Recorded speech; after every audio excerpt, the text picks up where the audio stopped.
retour de partie cette fois sur les jeux auxquels j'ai joué au mois de mai, 22 jeux au total. Quelques gros jeux avec à la fois des nouveautés et d'autres auxquels j'avais vraiment envie de rejouer, donc je suis assez content. Même notation que d'habitude, basée sur l'envie d'y rejouer. Bleu, je vais en refaire tout le temps. Vert, je vais le proposer régulièrement. Jaune, je le proposerai pas de moi-même, mais j'aurai envie d'y rejouer avec plaisir. Orange, je ne veux pas y jouer, mais si tout le monde est d'accord, je ferai un effort. Et rouge, j'y remettrai jamais les pieds. On commence par du lourd. Dead of Winter, directement du bleu. Je suis pas fan de jeux coop, mais vraiment pas. Et pourtant, Dead of Winter, c'est mon jeu préféré. Et il a tendance à confirmer sa place à chaque fois que j'y joue. En plus, j'ai un affect particulier avec lui parce que c'est le jeu qui m'a vacciné avec les gros jeux agromatos, avec des figurines en plastique, tout ça. La semaine dernière, j'évoquais Zombicide que j'adorais, mais j'ai trouvé du coup dans une même thématique Dead of Winter tellement au-dessus que j'ai compris en fait que le matériel, c'est pas ce qui faisait un jeu. Et qu'à part gonfler le prix, ça servait pas vraiment à grand chose. Donc, qu'est-ce qu'on joue dans Dead of Winter? Dans Dead of Winter, on va jouer des survivants qui sont regroupés au sein d'une même colonie. Et tout ça au sein d'une apocalypse zombie. Il y a des scénarios qui vont donner des fils rouges à la partie. Et en plus de ça, chaque manche, on va avoir des objectifs à réaliser pour pas prendre de malus. Généralement, les objectifs, ça va être d'apporter telle ou telle ressource pour aider quelqu'un, ou alors pour que des pillards, par exemple, nous laissent tranquilles. Mais c'est toujours quand même très bien ancré dans l'ambiance du jeu. Suivant nos actions, on fait du bruit, ça attire des zombies. S'il y en a trop, ils entrent dans la colonie, mordent des gens, on perd du moral, et c'est perdu. Généralement, c'est comme ça que ça se passe. Et en plus de ça, on va avoir des cartes qui vont donner vraiment tout le sel au jeu. Ce sont les cartes croisées des chemins. À chaque tour d'un joueur, un voisin va prendre une de ces cartes sur laquelle il va y avoir une condition. Et si le joueur actif déclenche cette condition, il y a un événement sur la carte qui va se produire. Elles sont toutes thématiquement incroyables et vu que l'événement se déclenche juste par rapport à quelque chose qui va se produire, elles collent toujours dans ce que le joueur est en train de faire et c'est jamais gratuit. Et c'est vraiment trop bien. Je m'en fiche de gagner ou perdre à ce jeu parce que autour de la table, pendant la partie, on va vraiment raconter une histoire. Et vraiment, c'est quelque chose que je trouve dingue. Par contre, petit bémol, ils ont sorti une extension Colonie en guerre que j'ai pas joué mais que j'ai vu une partie être faite ce week-end. C'est un bordel sans nom, je vous la conseille pas, passez votre chemin par rapport à ça. Concentrez-vous sur le jeu de base, celui-là ou l'autre qui s'appelle La Nuit la plus longue. Moi j'ai les deux boîtes, j'ai mélangé les deux, c'est vraiment du bon. Newton, que j'ai pas. Newton sur le papier, c'est un jeu qui avait tout pour me plaire. C'est de l'Eurogame marron, vraiment c'est... je sais pas pourquoi je suis attiré par ce genre de jeu. Et j'ai pas accroché du tout. Je trouve qu'il y a pas mal de bonnes idées, par contre, je me suis fait chier toute la partie. Donc ça va être du orange. Parce que je me suis dit que peut-être pour une première partie, le jeu avait encore quelque chose à offrir. Donc, si vraiment il faut, j'y rejouerai. La mécanique d'action qui va se bonifier au fur et à mesure de la partie par rapport au symbole qu'on va avoir sur notre bureau, c'est une super idée je trouve, mais en fait c'est tout. C'est tout ce que j'aime dans ce jeu. Le thème en général, à part sur ça, je le trouve à des années-lumière des autres mécaniques. L'arbre des technologies, il est incompréhensible. La carte de l'Europe sur laquelle on va se déplacer, j'ai trouvé ça inintéressant. Et la bibliothèque où il y a les bouquins sur lesquels on va venir ajouter des trucs, j'ai trouvé ça tellement tiré par les cheveux. Peut-être que je suis vraiment passé à côté du jeu, je sais pas, mais voilà, je m'attendais vraiment à autre chose. Mafia des Cuba, on voulait essayer d'autres jeux d'ambiance avec mes potes ou à mon asso. Du coup, on s'était dit qu'on allait tester Mafia di Cuba. En plus, ça se joue jusqu'à 12, donc ça peut être généralement bien pratique. Je trouve que c'est cool, mais j'ai l'impression qu'il manque quand même quelque chose. Je sais pas si parce qu'on était beaucoup, ou alors si c'est parce que les joueurs ont pas pris, je saurais pas vraiment dire. Je lui mets quand même du jaune, parce que j'y rejouerai avec plaisir, au moins pour confronter mon avis. Je sais pas si c'est le nombre de joueurs qui était pas bon, parce que j'ai l'impression qu'à 12 quand même, il y en a beaucoup qui attendent, mais qui ne participent pas à la discussion, parce que c'est surtout une discussion entre le parrain et un autre joueur. Les autres ont pas vraiment leur mot à dire. Donc, je sais pas trop quoi en penser, on verra sur les prochains retours de partie si j'y rejoue. Voilà.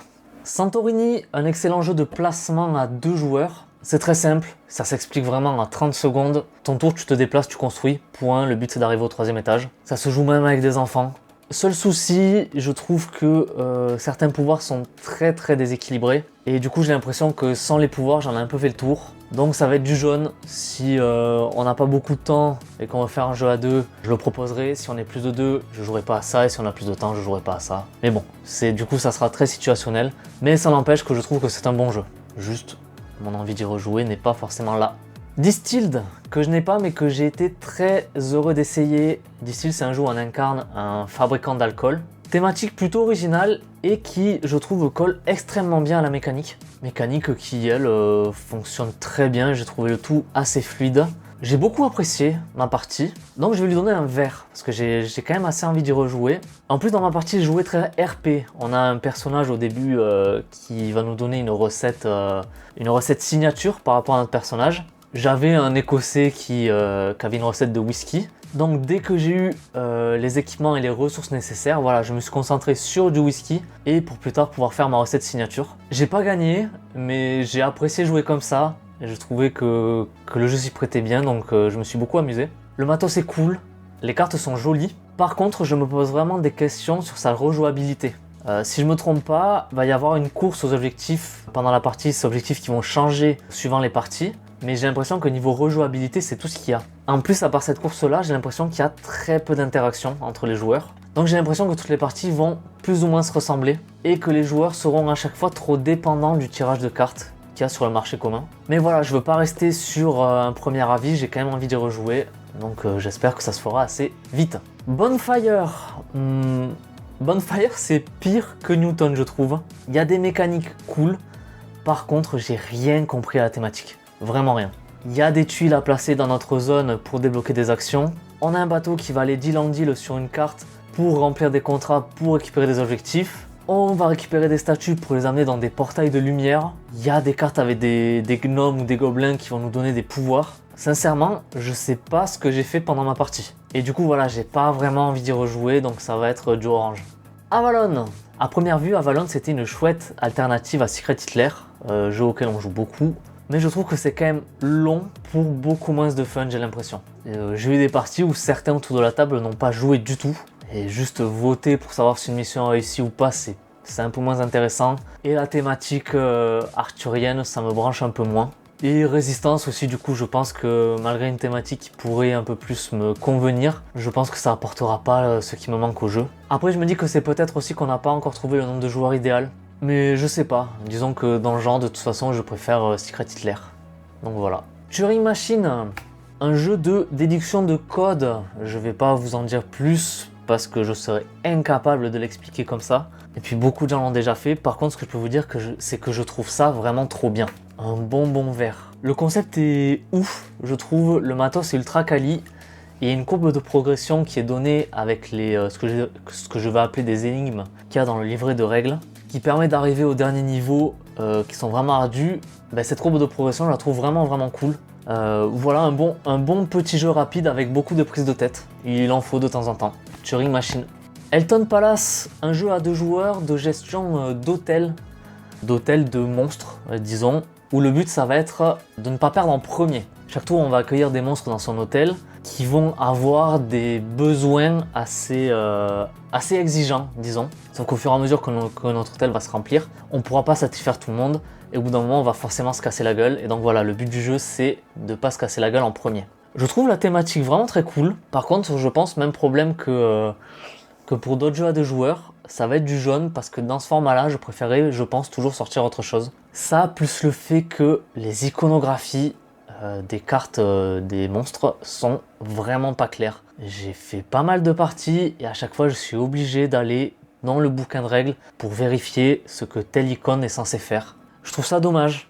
Après, à part ça, le jeu est beau. Les couleurs, les dessins, c'est vraiment très cool. Ça correspond beaucoup au thème. Même la mécanique, je trouve, pour moi, correspond. Mais voilà, il y a vraiment ce problème d'iconographie qui fait que c'est pas toujours très plaisant d'y revenir. Donc voilà, Elton Palace, du jaune. The Loop, encore un jeu tout rose et encore un jeu coop. Et encore une fois, un truc que je trouve super cool.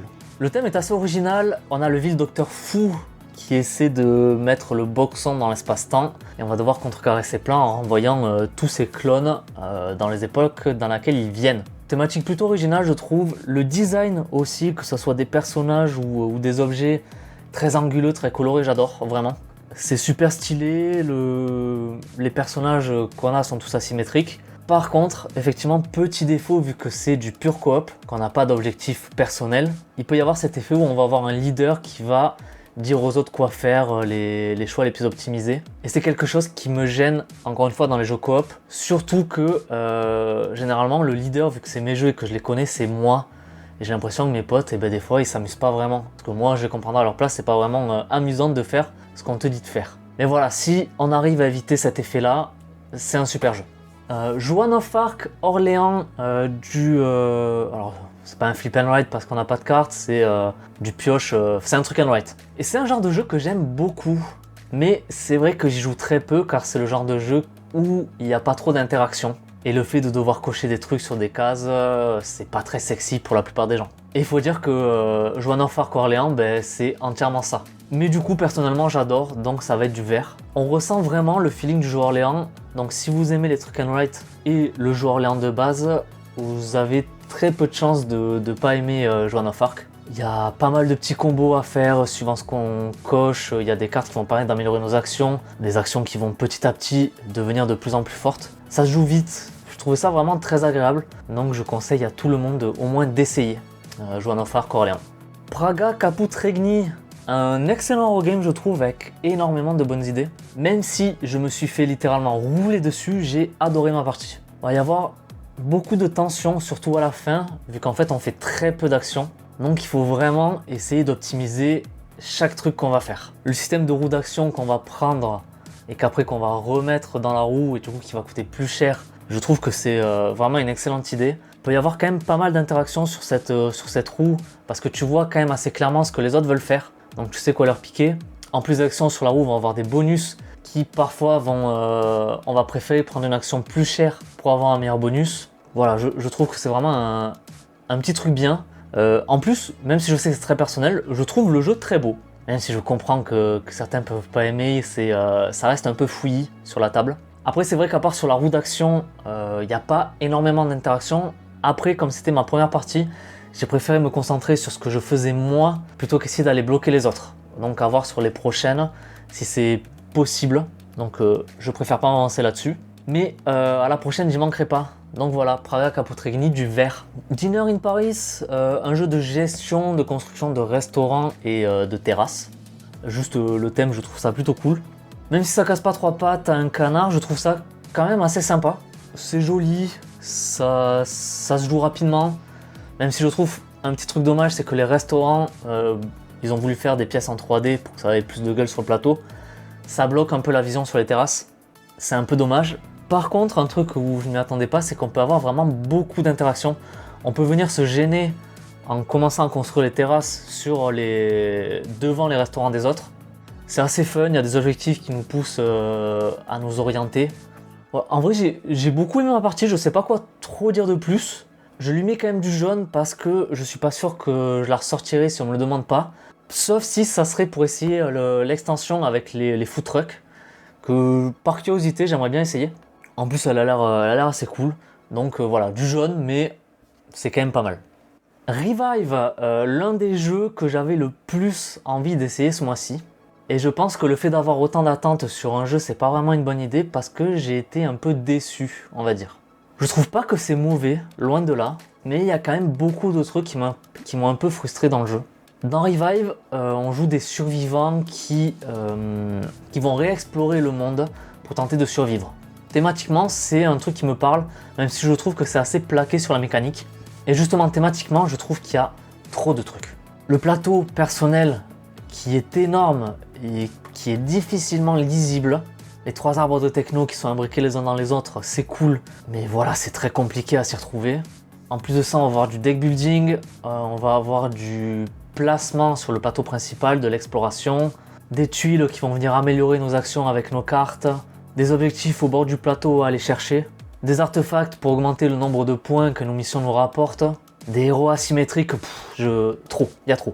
Et le truc en fait qui m'a le plus frustré, c'est que j'ai fait une partie et j'ai fini loin derrière les autres. Et ça me dérange pas. Par contre, ce qui me frustre vraiment, c'est que je serais incapable de dire pourquoi. J'ai pas eu l'impression de faire des tours pour rien ou de faire des actions moins bien pour en faire d'autres. J'ai vraiment eu l'impression de jouer comme il fallait, même si c'est pas toujours optimisé. Mais voilà, je suis incapable de dire pourquoi j'ai fini à la bourre. Peut-être que simplement j'ai pas assez joué mon personnage parce que oui, on a des persos asymétriques. Voilà. Je pense que j'y rejouerai, mais l'initiative, elle viendra clairement pas de moi. Voilà, et maintenant, je vais vous donner quelques jeux en vrac, les jeux auxquels j'ai joué, mais que j'ai pas vraiment de trucs à dire, soit parce que j'en ai déjà beaucoup parlé, ou parce que simplement, ça sert à rien de développer. Bunny Kingdom, c'est toujours du vert, c'est toujours bien, c'est toujours joli, je m'en lasse pas. Just One, on commence vraiment à en avoir fait le tour, donc ça va être du jaune, on s'amuse plus vraiment comme avant. Cluster, c'est toujours du vert, surtout quand je sors dans un bar ou n'importe quoi avec des gosses quand je sais pas quoi faire. Cluster, ça marche. 5 Minute Dungeon, que j'ai découvert avec des enfants, je suis assez content de l'avoir découvert, mais voilà, ça va être du orange parce que j'ai pas vraiment envie d'y rejouer. Meeple Circus, pareil, un jeu où on doit faire des figures avec des petits meeples, du orange, parce que sur ce format-là, je pense avoir envie de jouer à autre chose. Mais voilà, je veux bien faire l'effort également pour y jouer si vraiment tout le monde veut. Shoten Toten, un jeu à deux assez sympa où on va devoir prendre des territoires en mettant des combinaisons de cartes qui vont être plus fortes les unes que les autres, en fonction un peu de leurs assemblages qui sont équivalents à ce qu'on pourrait retrouver dans le poker, par exemple. C'est cool, mais voilà, ça reste du jaune parce que j'ai pas, encore une fois, jeu à deux. Dans ce format-là, je ferai autre chose. District Noir, même problème que Shoten Toten, c'est un jeu à deux qui, dans ce format-là, je préférais toujours jouer à autre chose. Ça, plus le fait que je suis une vraie bille à ce jeu, je comprends pas pourquoi je n'arrive pas à gagner une partie de ce jeu. Et Secret Hitler qui est passé de bleu à vert, que j'aime beaucoup, mais voilà, on en a fait beaucoup. Disons que voilà, quand je fais des soirées avec mes potes, j'ai pas forcément toujours envie de le sortir. Je préfère juste être là avec mon verre, juste à parler. Mais voilà, ça reste quand même du vert, parce que je le propose avec plaisir. Surtout que dans notre bande d'amis, on est 3 maintenant à l'avoir, que je l'ai offert à quelqu'un pour son anniversaire qui l'adorait. Donc je pense que j'y rejouerai. Et j'espère que la note ne descendra pas trop en dessous. Donc voilà, c'était mon retour sur les jeux joués en mai. Je sais pas si pour les prochaines, je changerai pas un peu le format, parce que là, il y a beaucoup de jeux sur lesquels j'ai pas vraiment de trucs à dire. Je verrai, j'en sais rien, je verrai si j'ai un motif de continuer comme ça. Quoi qu'il en soit, j'espère que la vidéo vous sera utile. Pensez à mettre un j'aime si ça vous a plu, à commenter si vous avez des trucs à dire, et à vous abonner si c'est pas fait. C'était Cyril, tchuss!